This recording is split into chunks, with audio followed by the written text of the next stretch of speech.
নমস্কার বন্ধুরা, আজকে আরেকটি নতুন রেসিপি নিয়ে হাজির হয়ে গেছি। তবে নতুন বলবো না, আপনারাও অবশ্যই কম বেশি এই রেসিপিটা করেছেন। তো আমি কিভাবে করি সেটাই আপনাদের সঙ্গে শেয়ার করতে চলেছি।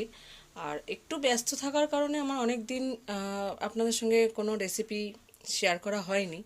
তো আজকে আরেকটি করতে চলেছি, সেটাই দেখুন। তো আজকে আমি যেটা করেছি, আমি কুটে এটা ধুয়ে আমি প্রেশার কুকারের মধ্যে নিয়ে নিয়েছি। এর মধ্যে রয়েছে আলু, গাজর, আর হচ্ছে ওই যে ফুলকপির ঘেরোগুলো হয় না, মানে ডাঁটা যেটাকে বলে, সেটাকেই আমি ওই একটুখানি সামান্য ছাল ছাড়িয়ে ছাড়িয়ে এইভাবে টুকরো টুকরো করে নিয়েছি। এই যে এর মধ্যে আর কিছুই নেই। আর এইদিকে রয়েছে সিম, ফুলকপি, এই ফুলকপির টুকরোগুলো আমি ছোটো করে কেটেছি। আর রয়েছে বাঁধাকপির পাতা, বাঁধাকপি না কিন্তু, মানে বাঁধাকপির ভেতরটা তো কুচি কুচি মতন হয়ে যায়, মানে কুচি কুচি করা যায়, কিন্তু যে পাতা ওটা দেখুন কত বড় বড় করে কেটেছি। ওই পাতাটাই ওপর থেকে ছাড়িয়ে নিয়েছি। এবার দুটোকেই আমি আলাদা করে সিদ্ধ করব। দেখুন এর মধ্যে ফুলকপিরও পাতা রয়েছে, মানে সেটাও দিয়ে দিয়েছি। যা মানে যেগুলো ছিল, মানে যেগুলো আমরা অ্যাকচুয়াল ফেলে দিই, সেগুলোই আমরা দিয়ে দিয়েছি সব। আর এই চচ্চড়িটা করলে এত সুন্দর হয়, মানে চচ্চড়ি করবো নিরামিষই।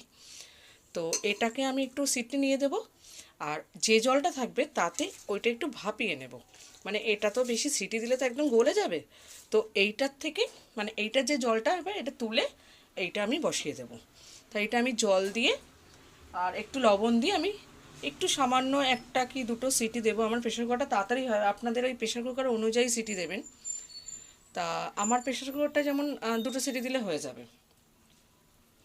মানে আমি কেন বললাম, মানে সব প্রেশার কুকার সমান হয় না। যে হচ্ছে আমাদের যেমন, মানে আমার মায়ের যেমন প্রেশার কুকারটা মানে জাস্ট একটু চিটচিট করে, আমার মা নামিয়ে নেয়, কিন্তু বলে হয়ে গেছে। কিন্তু আমার আবার একটা দুটো সিটি লাগে, এবার সেই হিসাবে আমি আপনাদের সঙ্গে সেটাই বললাম। এই যে আমার এটা একটা কি দুটো সিটি পড়েছে, আমি নামিয়ে নিয়েছি।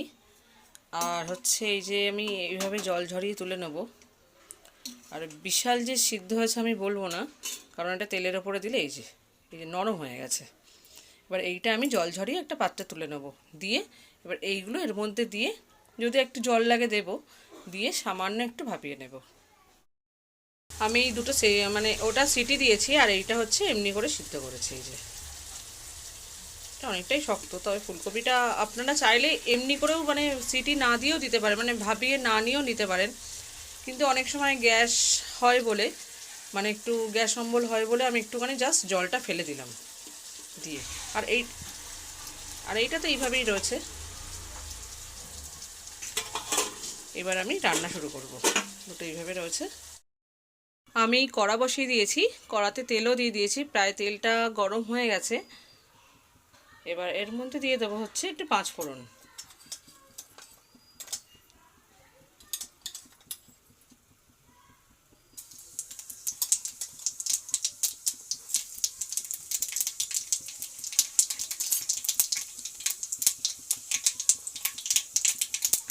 আর দেবো হচ্ছে এই কাঁচা লঙ্কা আছে, তবে এতগুলো আমি দেবো না, একটা কাঁচা লঙ্কা ফোড়নের মধ্যে দিয়ে দেবো।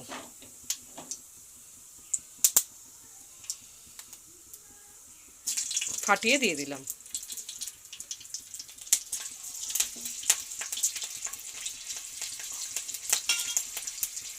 দিয়ে এর মধ্যে প্রথমে যেই ডাঁটাগুলো সিদ্ধ করে রেখেছিলাম, ডাঁটাগুলো ফার্স্ট দেবো। ওইগুলোও দেবো কিন্তু একটু পরে।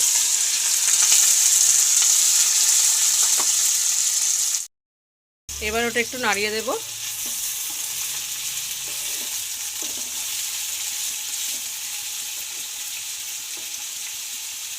এবার এইগুলোও দিয়ে দেবো।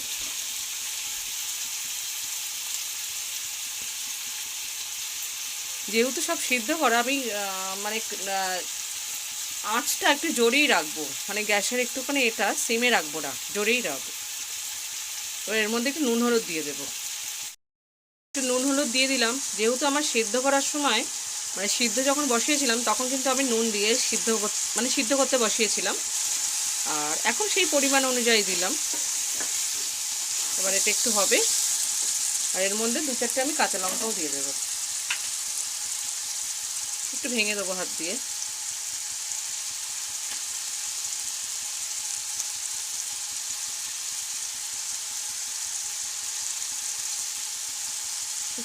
চারটে দিলাম, যে যেমন ঝাল পছন্দ করবে সেরকমভাবেই দেবে। এবারে একটু নাড়বো ভালো করে, মানে একটু ঢেকে দিয়ে দিয়ে নাড়বো। একটু যখন ঢেকে দেবো তখন গ্যাসটা একটু কম দেবো, দিয়ে ঢালবো। ভালো করে মাখিয়ে নিলাম নুন হলুদটা দিয়ে, এবার ঢেকে দেবো কিছুক্ষণের জন্য। আর ঢেকে দেওয়ার আগে একটা জিনিস স্কিপ করে যাচ্ছি, মানে হচ্ছে একটু জিরের গুঁড়ো দেবো।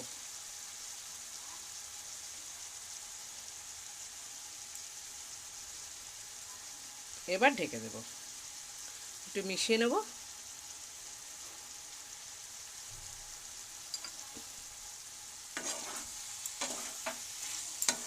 এই চচ্চড়িটা খেলে বন্ধুরা এত সুন্দর লাগবে, হ্যাঁ রুটির পাতে তো ভীষণই ভালো লাগে, আর ভাত বা ডালের পাতে, মানে ডালের পাতে মানে কোনো ভাজা না করে এই সবজি দিয়ে ভীষণ ভালো লাগে, ভীষণ। মিশিয়ে দিয়ে এবার একটু ঢেকে দেবো। যেহেতু নিরামিষ তরকারি মানে নিরামিষ সবজি, সেহেতু একটু মিষ্টি দেবো এতে। একটু মিষ্টি ছাড়া ভালো লাগে না।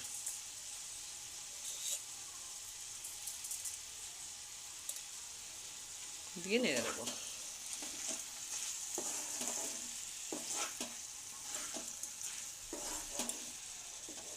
দেখতে কত সুন্দর লাগছে।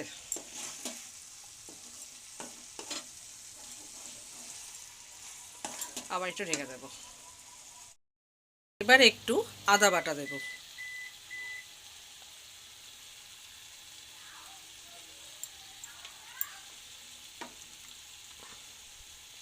এটা আমি জাস্ট একটুখানি সরিয়ে নিয়েছি তরকারিটা, আর যে তেলটা বেরিয়েছে ওর ওপরে আদা বাটাটা দিয়েছি। দিয়ে আদা বাটাটা হবে, তারপরে এইগুলো একসঙ্গে মাখিয়ে নেব। আমার হয়ে গেছে প্রায়, পুরো তেলও ছেড়ে দিয়েছে। এবার আমি এটাকে নামিয়ে নেব। কতটা দিয়েছিলাম, একটুখানি হয়ে গেছে। এবার নামিয়ে নেব। এই আমি নামিয়ে নিয়েছি। আর অবশ্যই রেসিপিটা একদিন বাড়িতে বানিয়ে করে খেয়ে দেখবেন কত টেস্টি আর কতটাই সুন্দর খেতে হয়। আর আজকের মতো ভিডিও এ পর্যন্তই। পরবর্তী কোনো রেসিপি নিয়ে পরের ভিডিওতে অবশ্যই আপনার সঙ্গে কথা হবে। নমস্কার।